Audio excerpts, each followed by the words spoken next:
سبيل الدموع سبيل مريح تنهدى يا صاحي كي تستريح. سالم بن عبداللہ بن عمر حضرت عمر فاروق کے پوتے تھے، کعبے کا طواف کر رہے تھے. طواف مکمل ہوا، 8واں استلام کر کے مقام ابراہیم کے پاس نماز پڑھنے لگے تو خلیفہ وقت کا آ گیا، گورنر. السلام علیکم کے بعد اس نے فوراً بات چھیڑی، کہنے لگا حضور کوئی حکم ہو تو بتائیے گا. تو آپ کہنے لگے تو بڑا ہی بیوقوف ہے یار، تجھے کس نے گورنر بنایا؟ بڑا تو بیوقوف ہے، تجھے تو سلیقہ ہی نہیں بات کرنے. کہا حضور کیا ہوا؟ فرمانے لگے خدا کے گھر میں آ کے اور کعبے کے سامنے کھڑے ہو کے میں بندوں سے سوال کروں، یہاں آ کے بھی بندوں سے مانگوں، تو بڑا ہی بیوقوف ہے. سامنے اس کا گھر ہے، سامنے اس کا گھر ہے بیت اللہ اور حجر اسود اور مقام ابراہیم اور مقام ملتزم، اور یہاں بھی میں بندوں سے مانگوں؟ کہتا ہے مجھے بھی کبھی کسی نے ڈانٹا نہیں تھا، میرے بھی پیروں تک پسینہ نکل گیا. تو میں مسجد الحرام سے باہر نکل کے، یوں سمجھ لیں کہ جب لوگ باب عبدالعزیز سے یا باب فہد سے باہر آ جاتے ہیں، کہتے ہیں باہر نکل کے نا میں کھڑا ہو گیا. میں نے کہا چلو فارغ ہو کے آتے ہیں تو بات کرتا ہوں. حضرت فارغ ہو کے آئے تو میں نے کہا حضور اب تو بیت اللہ سامنے نہیں، اب بھی کوئی سوال کرے. تو فرمانے لگے اچھا ضروری ہے؟ کہا حضور ضروری ہے. تو فرمانے لگے چل پہلے بتا تجھ سے دین مانگوں کہ دنیا مانگوں، بول. تو کہنے لگا حضور میرے پاس تو دنیا ہی ہے، دین تو آپ کے پاس ہے. جب یہ جواب دیا تو حضرت سالم چلنے لگے اور چلتے چلتے فرمانے لگے جا اپنا کام کر، دنیا تو میں نے اس سے کبھی نہیں مانگی جس نے دنیا بنائی ہے، میں نے اس سے نہیں کبھی مانگی، تو کیا حیثیت رکھتا ہے؟ میں نے تو اس سے بھی جب بھی مانگا ہے یا اس کا قرب مانگا ہے یا اس کے رسول کی غلامی مانگی ہے.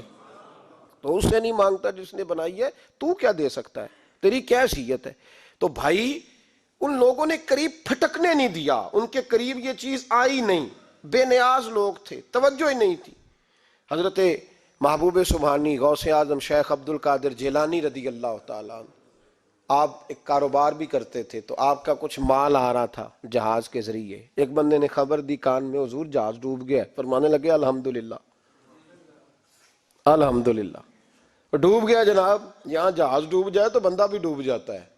کہتے ہیں صاحب انتقال کر گئے، 10 لاکھ کا نقصان ہو گیا تھا، مال ڈوب گیا پورا جہاز ہی. فرمایا الحمدللہ، اور تم نے جلدی کی خبر دینے میں سبق پڑھا رہا تھا، کیوں مجھے دخل اندازی دی تم نے میرے کام میں، کیوں دخل اندازی کی؟ سب الحمدللہ. تھوڑی دیر کے بعد اس نے پھر کان میں کہا حضور وہ غلط خبر تھی، جہاز بچ گیا. فرمانے لگے الحمدللہ. پھر شاگردوں سے کہنے لگے میرا چہرہ دیکھ رہے تھے پہلی خبر کے بعد بھی، اس خبر کے بعد بھی؟ کہا حضور دیکھ رہے تھے. فرمایا کوئی تبدیلی تو نہیں آئی؟ کہا حضور نہیں. فرمانے لگے شکر الحمدللہ، رب نے میرا دل دولت سے نہیں جوڑا، اپنی ذات کے ساتھ جوڑ کے رکھا ہوا ہے، تبدیلی تو نہیں آئی. یہاں تو ٹینشن ہی ٹینشن ہے، ڈپریشن ہی ڈپریشن. اور بات کس کی ٹینشن ہے؟ پیسے کوئی نہیں، دولت کوئی نہیں. کوئی چکر چل جائے نا کبھی، اس سے بھی کبھی پوچھ جس کے پاس ہے، وہ تجھ سے زیادہ غریب ہے، اس سے کبھی پوچھ، وہ تجھ سے زیادہ آزمائش میں ہے. غریب شہر تو فاقوں سے مر گیا، لیکن امیر شہر نے ہیرے سے خودکشی کر لی. اس کو بھی تو پوچھ اس کا کیا حال ہے. دانش مندان دا کم نہیں، دل دنیا نہ لانا، اس ووٹی کئی خامد کیتے تے جو کیتا سو کھانا. یہ تو کام ہے اس کا. بڑے آئے بڑے چلے گئے، بڑے آئے بڑے نکل گئے، توجہ ہی نہیں، مزاج ہی نہیں. حضرت مولا علی شیر خدا، علی المرتضی، امام الاولیاء، صاحب صدق و صفا، داماد مصطفیٰ صلی اللہ علیہ وسلم، اسد اللہ، حضرت علی شیر خدا رضی اللہ تعالیٰ عنہ کوفے کے چوک میں کھڑے تھے تو کہہ رہے تھے یار میرے نا طامت پرانی ہو گئی ہے، یہ میں نے زرہ بیچنی ہے، کوئی بندہ مجھ سے خرید لو تاکہ میں نئی طامت لے لوں. تو ایک بندہ کان میں کہنے لگا حضور طامت کے پیسے بھی نہیں. فرمانے لگے پیسوں کو چھوڑ، علی کا سینہ دیکھ، اللہ نے ایمان کی دولت سے بھرا ہوا ہے. پیسے اہمیت نہیں رکھتے، ان کی وہ اہمیت نہیں جو دنیا نے بنا لی ہے.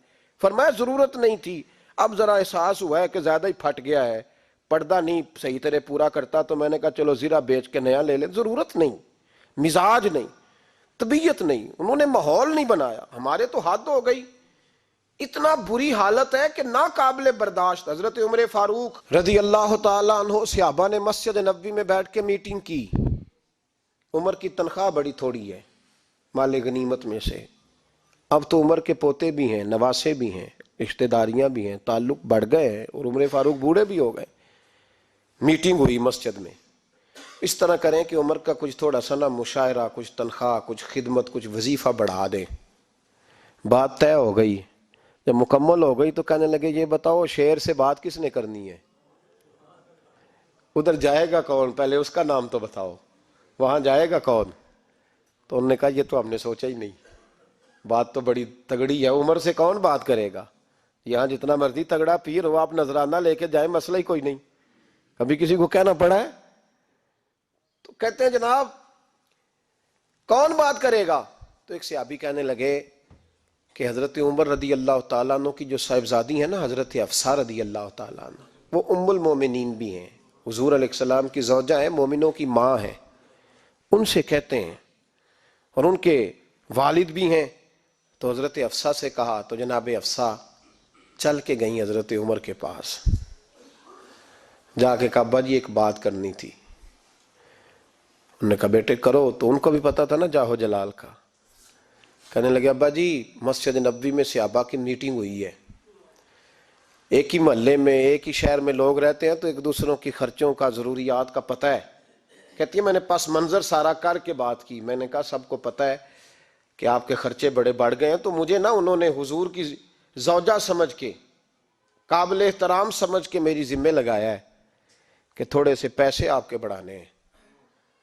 تو حضرت عمر فاروق رضی اللہ تعالیٰ عنہ کی صاحبزادی کہتے ہیں عمر کو اتنا جلال آیا کہ اٹھ کے کھڑے ہو گئے، کہنے لگے حفصہ ان لوگوں کے نام بتا، میں انہیں دروں سے ماروں گا، اور اس طرح ماروں گا کہ ان کی کمر پہ نشان پڑے، ان کی کمروں پہ نشان پڑے، اس انداز میں درے ماروں گا کہ مجھے زخم نظر آئے۔ کہا ابا جی اتنا جلال کس بات کا، سادی سی بات ہے۔ تو سیدنا عمر فاروق رو پڑے، کہنے لگے سادی سی بات ہے، میرے لیے مسجد نبوی میں بیٹھ کے میٹنگ ہوتی رہی کہ عمر کو دولت دینی ہے، لوگوں نے یہ مجھے سمجھ لیا ہے، مسجد نبوی میں بیٹھ کر میرے لیے یہ میٹنگ ہوتی رہی کہ عمر کو پیسے دینے ہیں، اس کو دولت کے ساتھ ہم نے نواز رہے، مسجد نبوی میں میرے لیے کس کو یہ جرت ہوئی؟ فرمائے حفصہ کاش کہ تو میرے پاس پیغام لے کے نہ آتی، کوئی اور آتا اور پھر میں اسے دروں سے مارتا۔ حضرت حفصہ کہتی ہے میں خاموش ہوئی تو میری طرف دیکھ کے فرمانے لگے بتا نا، تو نبی پاک کے گھر میں رہتی تھی، میرے مصطفیٰ کا طریقہ کیا تھا، کرنا بات اس طریقے پہ میرے ساتھ گفتگو کر۔ تو حضرت حفصہ کہتی میں رو پڑی، میں نے کہا ابا جی غلطی ہو گئی، آئندہ نہیں کروں گی۔ بھائی معیار بنایا ہوا تھا، آپ یقین کریں ہمارے تعلقات آپ شادی پہ دیکھ لیں، جو غریب رشتہ دار ہے اسے کون منانے جاتا ہے، لیکن ساری برادری کٹھی اس کے دروازے پہ بیٹھی ہے، جس نے آنا ہے تو کچھ لے کے آنا ہے، ہر چیز دولت میں تلے گی، معیار ہی دولت بن گیا ہے، مقصود ہی دولت بن گیا ہے۔ اس پیسے نے، اس دنیا داری نے، دنیا دار پجاری زردے کتیاں دے گل ٹلی ہو، اتنا سخت رویہ لوگوں نے اپنا لیا، رشتوں کا تقدس نہیں رہا۔ ایک مجلس میں میں نے ایسا رنگ بھی دیکھا، ایک ایسا شخص جسے میں ذاتی طور پہ جانتا ہوں کہ عالم بھی ہے، پرہیزگار بھی ہے، نیک بھی ہے، وہ بھی بیٹھا تھا اور اس کے ساتھ ایک سیٹھ بھی بیٹھا تھا، لیکن جو لوگوں کا عقیدت کا رشتہ اس درویش کے ساتھ ہونا چاہیے تھا وہ سیٹھ کے ساتھ تھا۔ تو میں غور کر رہا تھا کہ یار قوم کا ذہن کس طرح کا ہو گیا، صرف اس کے ہاتھ میں پیسے، صرف دولت مند ہے، اس آدمی کی درویشی بھی گئی، علم بھی گیا، تقوی بھی گیا، صرف پیسے ہیں نہیں ہے اس کے پاس، تو وہ کونے میں لگا ہوا ہے اور اس سے لوگ بچ بچ کے سلام۔ اور میں کہا کرتا ہوں عقیدت کا پتہ چلتا ہی تب ہے جب اجتماع ہوتا ہے، اکیلے درویش بیٹھے ہیں تو سب جھک کے سلام لیتے ہیں، اور جب وہ 2 MNA کے بیچ، 3 MPA کے بیچ، 5-7 سیٹھوں کے بیچ بیٹھے گا پھر تیری عقیدت کا پتہ چلے گا، پھر پتہ چلے گا تیرا اللہ کے بندے سے رشتہ کس طرح کا ہے اور دولت کے بندے کے ساتھ رشتہ کس طرح کا۔ ہمارے رویوں کے اندر یہ فرق ہے کہ ہم اس وقت آدمی کو تولتے ہیں کہ اس کے پاس دولت کس طرح کی ہے۔ وقت کے امیر تھے حضرت عمر بن عبدالعزیز، توجہ ہے میری بات پر، حضرت عمر بن عبدالعزیز بادشاہ تھے۔ اب ہم لوگوں نے بھی بچوں کا بہانہ لگایا ہوا ہے نا، بس جی وہ میں چاہتا ہوں بچوں کا کچھ بن جائے، تو بچے بالغ ہو گئے تو کرانا رجسٹریاں ان کے نام، فارغ ہو جاؤ، آ جاؤ مسجد میں، چھوڑو لیکن پھر بھی کنجیاں دینے کو دل نہیں کرتا. پھر بھی بابا جی کی پیالیوں سے مرنے کے بعد پیسے نکلتے ہیں, پھر بھی ان کے تکیے کے بیچ سے بھی کچھ وہ نوٹ نکل آتے ہیں جو اب چلتے بھی نہیں. گزر گیا زمانہ, جو لگتے ہی نہیں. بزرگ ناراض نہ ہو جائیں, لیکن جو بات کر رہا ہوں بہرحال اس کے پیچھے کچھ پس منظر ہے. یہ بھی بہانہ ہے. بینک بیلنس اپنے نام, زمین جائیداد ساری اپنے نام, اور کمائی کس کے لیے کر رہا ہے؟ بچوں کے لیے. نام کس کا لے رہا ہے؟ بچوں کا. یہ کس طرح کا بچوں؟ بہانہ نہ لگاؤ, صاف کہو کہ اپنے لیے کما رہا ہوں. صاف کہو, کیوں بچوں کا نام لیتے ہو جب ہر چیز کی کنجی تو رکھی ہوئی ہے باندھ کے اپنے ساتھ. حضرت عمر بن عبدالعزیز بادشاہ تھے. آواز دی, گھر میں بیٹھے, بیٹی پانی کا پیالہ تو لاؤ. بیٹی خاموش ہو گئی. ساتھ والا کمرہ بیٹی کا. پھر آواز دی, بیٹے سن رہی ہو؟ کہ ابا جی سن رہی ہوں, پانی کا پیالہ دینا. بیٹی خاموش ہو گئی. تیسری آواز دی تو زوجہ پانی لے کے آ گئی. نے کہا حضور پانی. حضرت عمر بن عبدالعزیز کو غصہ آیا, کہنے لگے بچے کس لیے ہیں, وہ خود کیوں نہیں آئی؟ اب اتنی نافرمان ہو گئی ہے کہ ایک پیالہ پانی کا باپ کو نہیں دے سکتی, کیوں نہیں آئی؟ تو زوجہ کہنے لگی چلیں درگزر کریں. اس نے کہا ابا کو نہیں بتانا, پی لے. کیوں نہیں بتانا؟ بتاؤ کیوں نہیں آئی؟ میں نے اس کو پکارا تھا, تمہیں پکارتا تو تم آتی, تمہیں بتانا پڑے گا. جب بات ذرا آگے بڑھی تو ماں تھی نا, بات بیٹی کی تھی, تو اماں رو پڑی, آنکھوں میں آنسو آئے. کہا کیوں روئی ہو؟ کہنے لگی بیٹی کا پجامہ پھٹ گیا, دوسرا ہے نہیں, اور آپ لے کے بھی نہیں دیتے. کمرے میں بیٹھ کے تو پجامہ سی رہی ہے, تو کہہ رہی تھی ابا کو بتانا نا, انہیں تکلیف ہوگی. تو وہ اس کے پاس دوسرا ہوتا تو آ جاتی, ایک ہی تھا, تو اس لیے نہیں آئی. حضرت عمر بن عبدالعزیز اٹھے, سر سجدے میں رکھا, کہنے لگے یا اللہ تیرا شکر ہے, تو نے میرے بچوں کو بقدر ضرورت روزی عطا فرمائی ہے. یا اللہ تیرا شکر ہے. ایک روایت میں نے پڑھی, کلیجہ منہ کو آیا.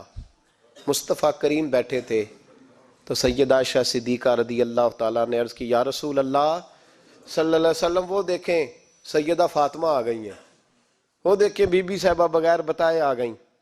حضرت فاطمہ الزہرا آئی تو حضور نے فرمایا فاطمہ بغیر اطلاع کے. حضور چھوٹا سا کام تھا. کیسے آئی ہو؟ تو بی بی صاحبہ نے نا, عورتوں کا پلو ہوتا ہے نا چادر کا, پلو کھولا تو ایک روٹی بندھی ہوئی تھی, ایک روٹی چادر میں. یہاں لوگ زیور باندھتے ہیں, دولت باندھتے ہیں, ایک روٹی حضرت فاطمہ نے پلو میں باندھی, کھول کے پیش کی. کہ بیٹے یہ کیا ہے؟ کہ ابا جی کئی دنوں سے گھر میں روٹی نہیں پکی تھی, آج علی کچھ جون لائے تھے, پیسے ہیں, چند روٹیاں بنی ہیں, تو بچوں نے تو کھا لی ہے, تو میرے سامنے بھی ایک روٹی آئی تھی, میں نے لقمہ توڑا ہے تو مجھے خیال آیا پتہ نہیں مصطفیٰ نے کھایا ہے کہ نہیں کھایا, پتہ نہیں حضور نے روٹی کھائی ہے کہ نہیں, میں لے کے حاضر ہو گئی ہوں, مہربانی فرمائیں. تو فرمایا بیٹے بیٹھ جا. حضرت فاطمہ بھی بیٹھ گئیں. سیدہ عائشہ کہتی ہیں حضور بھی بیٹھ گئے. فرمایا فاطمہ کتنے دنوں سے نہیں کھایا؟ عرض کی حضور 3 دن سے. فرمایا بیٹے میں نے 5 دن سے نہیں کھایا, آ جا. دونوں باپ بیٹی مل کے کھاتے ہیں. روٹی 2 حصوں میں حضور نے بانٹی. فرمایا چلا دی تو کھا, آدھی میں کھاتا ہوں. حضرت فاطمہ نے لقمہ توڑ کے منہ میں رکھا تو رو پڑی, حضور 5 دن سے نہیں کھائی. فرمایا بیٹے چپ کر, ہمارا دنیا سے کیا تعلق, ایک پل رہ گیا ہے, بس اللہ پھر جنت کی ساری نعمتیں عطا فرما. رونے والی بات ہی نہیں ہے اس میں, بس ہمارا کیا تعلق, ایک پل ہے, پھر مالک بڑا کچھ عطا کرے گا. او بھائی, جو کائنات کے مالک و مختار تھے, جو ابرو کا اشارہ کرے تو حضرت جبریل جنت کی نعمتیں لے کے آ جائیں.